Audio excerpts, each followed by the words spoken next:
सभी को नमस्कार।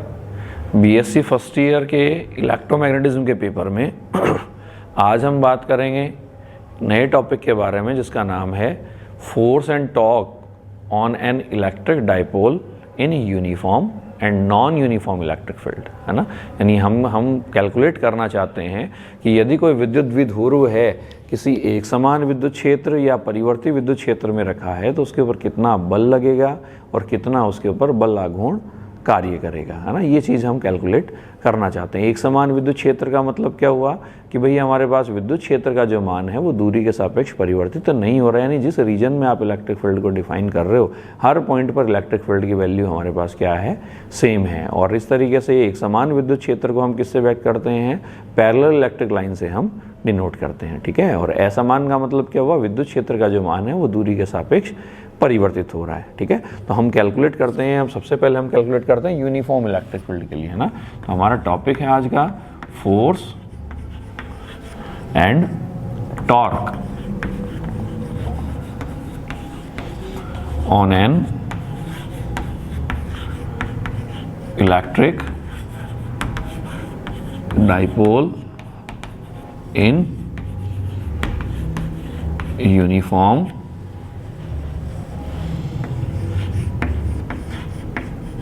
Electric field in an uniform electric field, ठीक है।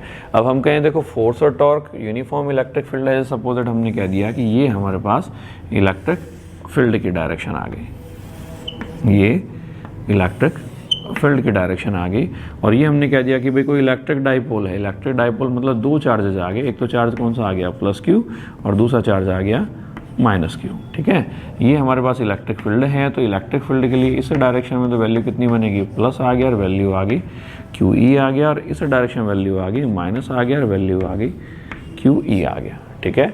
इन दोनों चार्जेस के बीच की जो डिस्टेंस है, इन दोनों चार्जेस के बीच की डिस्टेंस हमारे पास कितनी बन गई, डी बन गई, ठीक है।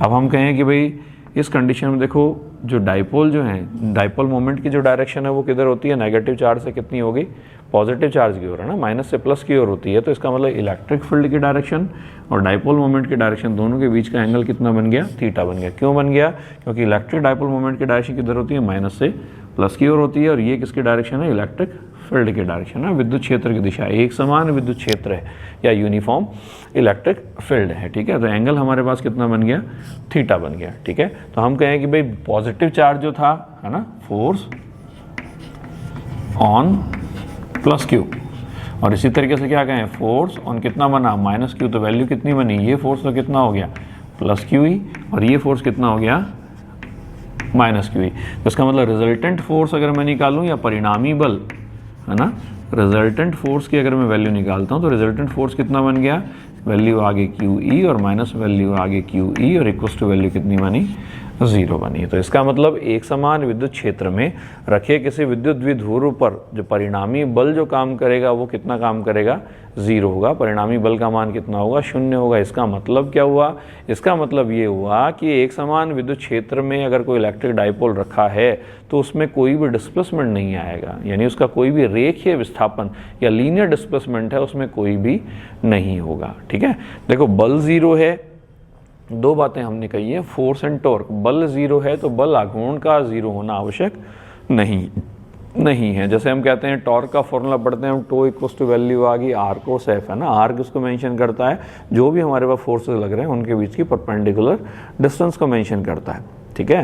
तो हम कहें r cross f, f zero है तो टो जीरो होगा, ऐसा जरूरी नहीं है। जैसे हम किसी अगर कपल फोर्स की हम बात करें, जैसे हम एग्जांपल कहें कि भाई जैसे ये इलेक्ट्रिक डाइपोल का हमने एग्जांपल लिया, या हम कहें कि भाई किसी बॉटल का ढक्कन ही हमें खोलना है ना, खोलना तो हम क्या करेंगे, उसको इस तरीके से पकड़ेंगे और अंगुलियों कैसे घुमाएंगे, इस तरीके से घुमाएंगे, है ना।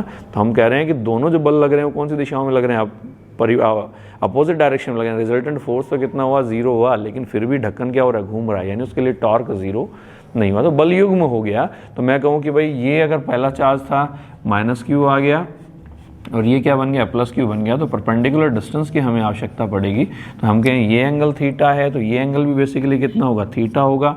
ये डिस्टेंस डी है तो मैं क्या कहूँ, sine theta. Sine theta equals to क्या बना, परपेंडिकुलर अपॉन हाइपोटेन्यूस, यानी लंब बटे क्या बना, कर्ण बना, तो लंब हमें निकालना, तो sine theta equals to value क्या बनी, लंब बटे कर्ण, यानी वैल्यू कितनी आ गई, यानी ये जो परपेंडिकुलर डिस्टेंस है इसकी वैल्यू हमारे पास कितनी आ गई, डी साइन थीटा आ गई। ठीक है, तो अगर मैं टॉर्क निकालना चाहूँ, टॉर्क या मैं क्या कहूँ, टॉर्क को क्या कहते हैं हम, बल आघूर्ण, है ना। लीनियर मोशन में जो काम फोर्स करता है, रोटेशनल मोशन में वही काम कौन करता है, टॉर्क करता है ना।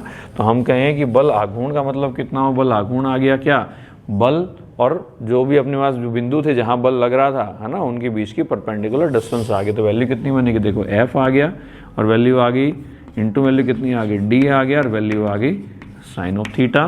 फोर्स का मैग्नीट्यूड कितना है, क्यू आ गया, ई आ गया और वैल्यू आ गई डी और वैल्यू आ गई साइन थीटा। इसका मतलब इसको क्या ले सकते हैं अपन, क्यू आ गया, डी आ गया और इंटू वैल्यू आ गई ई और वैल्यू आ गई साइन थीटा। यानी टॉर्क जो है, टॉर्क इक्वल्स टू वैल्यू आ गई पी और वैल्यू आ गई ई और वैल्यू है sine of theta. That means torque will comes up P cross value आ गई ई आ गया, है ना। यानी पी और ई मिलकर जो प्लेन बना रहे हैं, टॉर्क के डायरेक्शन कौन सी डायरेक्शन होगी, उसकी परपेंडिकुलर डायरेक्शन में होगी, है ना। अब वही दो केस हम स्टडी कर सकते हैं। मैं कह दूं, पहला केस मैं कह दूं कि भाई अगर थीटा इक्वल्स टू 0 डिग्री है ना, थीटा इक्वल्स टू 0 डिग्री का मतलब क्या हुआ कि थीटा इक्वल्स टू 0 मतलब साइन 0 कितना बना, 0 बना, यानी टॉर्क की वैल्यू देखो कितनी बनी, 0 बनी, यानी sine theta equals to value आ गई 0 आ गया। That means torque equals to value आ गई 0, यानी इस कंडीशन में कोई भी टॉर्क काम नहीं करेगा, यानी कोई भी उसमें रोटेशन नहीं होगा। इसका मतलब थीटा इक्वल्स टू 0 का मतलब ये हुआ कि पी और ई यानी इलेक्ट्रिक डाइपोल मोमेंट और इलेक्ट्रिक फील्ड जो है वो दोनों कौन सी डायरेक्शन में, सेम डायरेक्शन में। सेम डायरेक्शन का मतलब क्या हुआ, जो इलेक्ट्रिक डाइपोल था वो इस तरीके से इलेक्ट्रिक फील्ड की डायरेक्शन में ही क्या है, अलाइंड है ना, उसकी डायरेक्शन में ही अगर अवेलेबल है तो उस कंडीशन के अंदर उसके ऊपर कोई भी टॉर्क काम नहीं करेगा। अदरवाइज ये टॉर्क काम क्यों कर रहा है, बेसिकली हम कहते हैं कि भाई नेचर के जितने मैकेनिज्म होते हैं वो सारे उस डायरेक्शन में जब मूव करती हैं जिस डायरेक्शन में क्या मिले, हमें स्टेबिलिटी मिले। कोई भी रिएक्शन हो, अगर नेचर की हम बात करते हैं, कोई भी रिएक्शन एग्जीक्यूट हो रही है या और भी किसी फिनोमिना की हम बात कर रहे हैं, वो हमेशा उस डायरेक्शन में चलती है जिस डायरेक्शन में उसे स्टेबिलिटी मिल रही हो, है ना। तो हम कहें कि भाई टॉर्क क्यों लग रहा है, टॉर्क क्या कर रहा है, इस इलेक्ट्रिक डाइपोल को इस इलेक्ट्रिक फील्ड की डायरेक्शन में अलाइन करने का प्रयास कर रहा है ना। क्यों, क्योंकि इसकी अलाइनमेंट की जो डायरेक्शन होगी वो उसकी सबसे ज़्यादा स्टेबल कंडीशन होगी। और स्टेबिलिटी कंडीशन में यदि मैं एनर्जी की फॉर्म में बात करूं तो मैं कहूं कि भाई स्थायित्व की अवस्था में, स्टेबिलिटी कंडीशन में पोटेंशियल एनर्जी हमेशा कैसी होती है, मिनिमम होती है। स्थिति ऊर्जा जितनी मिनिमम होगी वो अवस्था हमारे पास उतनी ही ज़्यादा स्थायी होगी, उतनी ज़्यादा स्टेबल होगी। तो मैं कह रहा हूँ कि भाई अगर टॉर्क, अगर जो इलेक्ट्रिक डाइपोल है वो अगर इलेक्ट्रिक फील्ड के डायरेक्शन में अलाइंड होगा, उस कंडीशन में उसके ऊपर कोई भी टॉर्क काम नहीं करेगा, कोई भी बल आघूर्ण काम नहीं करेगा। और अधिकतम बल आघूर्ण कब काम करेगा, यदि थीटा इक्वल्स टू वैल्यू है 90 डिग्री, तो साइन थीटा, साइन की मैक्सिमम वैल्यू हमारे पास कितनी होती है, 1 होती है ना। तो इस कंडीशन में टो जो है वो कैसा होगा, मैक्सिमम होगा। टो मैक्सिमम कितना आ गया, पी इंटू वैल्यू आ गई ई आ गया, ठीक है।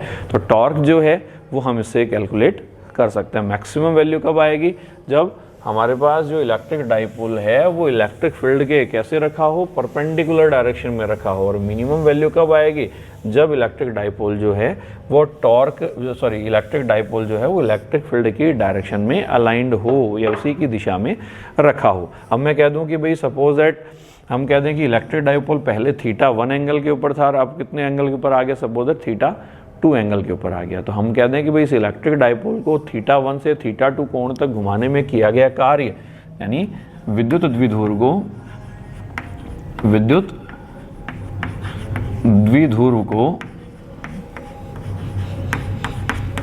थीटा 1 से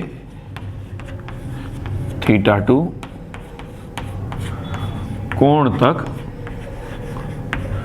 घुमाने में किया गया कार्य।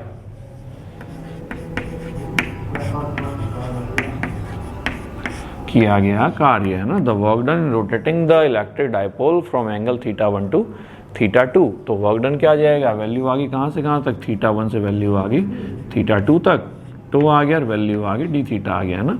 जैसे हम कहते हैं कि भाई लीनियर मोशन होती है तो फोर्स अपने पास क्या होता है, फोर्स होता है वर्क क्या होता है, फोर्स और डिस्प्लेसमेंट के प्रोडक्ट से हम मेंशन करते हैं। तो लीनियर मोशन में जो काम फोर्स कर रहा है वो यहाँ अपने पास कौन कर रहा है, टॉर्क कर रहा है ना। लीनियर मोशन में जहाँ आप लीनियर डिस्प्लेसमेंट काम में लेते हो, वहाँ एंगुलर जो अपने रोटेशनल मोशन में क्या काम में आएगा, एंगुलर डिस्प्लेसमेंट काम में आएगा। तो टो की वैल्यू यदि मैं रखूँ तो वर्क डन देखो कितना बना, ये वैल्यू आ गई अपने यहाँ W इक्वल टू वैल्यू आ गई θ1 से वैल्यू आ गई θ2 तक, और वैल्यू आ गई PE और वैल्यू आ गई साइन थीटा और वैल्यू आ गई डी थीटा, या work done to equal to value आ गई P आ गया, यूनिफॉर्म इलेक्ट्रिक फील्ड है तो PE आ गया, साइन थीटा का इंटीग्रेशन कितना हो गया माइनस कोस ऑफ थीटा आ गया, और वैल्यू आ गई θ1 से वैल्यू आ गई θ2 तक। इसका मतलब work done W equal to value आ गई PE और वैल्यू आ गई कोस ऑफ θ1 माइनस वैल्यू आ गई कोस ऑफ θ2। यानी मैं एक सवाल कह दूं कि भाई मैं कह दूं कि परपेंडिकुलर डायरेक्शन से उसकी इलेक्ट्रिक फील्ड की डायरेक्शन में हम अगर यदि इलेक्ट्रिक डाइपोल को लेके आ रहे हैं तो वो कितना वर्क डन हमें करना पड़ेगा। तो परपेंडिकुलर मतलब θ1 इक्वल टू 90 डिग्री बन गया, θ2 कितना बन गया 0 डिग्री बन गया। ठीक है, अब कोई भी हम एंगल ले सकते हैं 0 से 90 जाने के लिए या 180 से 0 जाने के लिए, सारी की सारी कंडीशन हम कैलकुलेट कर सकते हैं। तो ये हमारे पास क्या आ गया, the work done in rotating an electric dipole from angle θ1 to θ2। ठीक है, इसी तरीके से मैं कहूँगा अगर पोटेंशियल एनर्जी अगर हम कैलकुलेट करना चाहें तो पोटेंशियल एनर्जी मैंने क्या कहा कि भाई वो स्टेट जिस कंडीशन में पोटेंशियल एनर्जी मिनिमम होगी वो स्टेट हमारे पास कैसी होगी, सबसे स्टेबल स्टेट होगी, है ना। तो जैसे हम लीनियर मोशन में हम क्या कहते हैं, जैसे कंजर्वेटिव फोर्स हम कहते हैं, तो वहाँ हम क्या कहते हैं कि भाई force can be defined as a negative gradient of potential energy, है ना, या F equals to minus delta U by delta X या delta U by delta R। या पोटेंशियल एनर्जी हम निकालें तो U इक्वल्स टू वैल्यू क्या आती है अपने पास, माइनस वैल्यू आगे integration F dot D R. ठीक है, अब पोटेंशियल एनर्जी कैलकुलेट करने के लिए हमेशा क्या करना पड़ता है, हमें एक रेफरेंस कंडीशन हमें कैलकुलेट करनी पड़ती है। तो इलेक्ट्रिक डाइपोल के लिए सबसे ज़्यादा अगर इलेक्ट्रिक फील्ड में रखा है तो सबसे ज़्यादा अस्थायित्व की अवस्था यानी सबसे ज़्यादा अनस्टेबिलिटी जो है वो कहाँ होगी, अनस्टेबिलिटी तब होगी जब इलेक्ट्रिक डाइपोल इलेक्ट्रिक फील्ड की कौन से कैसे होगा, परपेंडिकुलर डायरेक्शन में। तो स्टेबल कंडीशन कौन सी होगी, जब वो कौन सी डायरेक्शन में होगा, 0 होगा थीटा के लिए, है ना। तो मैं क्या कहूँ कि भाई पोटेंशियल एनर्जी मैं निकाल दो, U इक्वल टू मैंने कह दी वैल्यू आ गई माइनस आ गया, इंटीग्रेशन आ गया, ठीक है, और वैल्यू कितनी आ गई, वैल्यू आ गई कहाँ से कहाँ तक, 90 से किसी पर्टिकुलर एंगल तक, और वैल्यू हमारे पास कितनी आ गई, टो आ गया, और वैल्यू आ गई डी थीटा आ गया, या U इक्वल टू वैल्यू आ गई माइनस आ गया, 90 से वैल्यू आ गई थीटा तक, और टो इक्वल टू वैल्यू आ गई PE और वैल्यू आ गई साइन थीटा आ गया, और वैल्यू आ गई डी थीटा।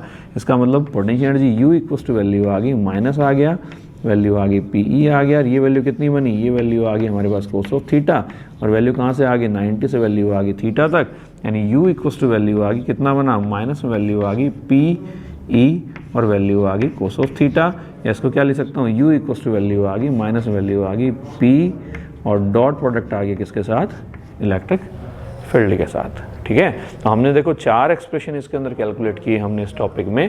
पहला एक्सप्रेशन तो अपन ने कहा कि फोर्स, है ना, फोर्स हमारे पास कितना है, रिजल्टेंट फोर्स कितना आ गया, 0 आ गया। ठीक है, दूसरी चीज़ हमने कैलकुलेट करी थी क्या, टॉर्क, टॉर्क की वैल्यू कितनी आ गई, टो इक्वल टू वैल्यू आ गई PE और वैल्यू आ गई साइन थीटा। ठीक है, तीसरी चीज़ हमने कैलकुलेट करी the work done in rotating the electric dipole from θ1 to θ2। तो वर्क डन हमारे पास कितना आ गया, W इक्वल टू वैल्यू आ गई PE, और हमने सॉल्व की करी थी value cos of θ1 minus value आ गई कोस ऑफ θ2, और लास्ट वैल्यू हमने कैलकुलेट करी U इक्वल टू, है ना, इसी को मैंने क्या लिखा, इसी को लिखा मैंने P आ गया और क्रॉस में वैल्यू आ गई E, और लास्ट वैल्यू हमने कैलकुलेट करी U इक्वल टू वैल्यू आ गई माइनस PE और वैल्यू आ गई कोस ऑफ थीटा, या वैल्यू आ गई माइनस वैल्यू आ गई P डॉट वैल्यू आ गई E। ये हमारे पास आ गई इसकी पोटेंशियल एनर्जी। ये आ गया work done in rotating from angle θ1 to θ2। ये आ गया हमारे पास torque works on electric dipole, है ना, इन यूनिफॉर्म इलेक्ट्रिक फील्ड, और ये आ गया हमारे पास force acts on electric dipole in uniform electric field. ठीक है, तो जल्द मिलते हैं एक नए वीडियो में। बहुत बहुत धन्यवाद, थैंक यू सो मच।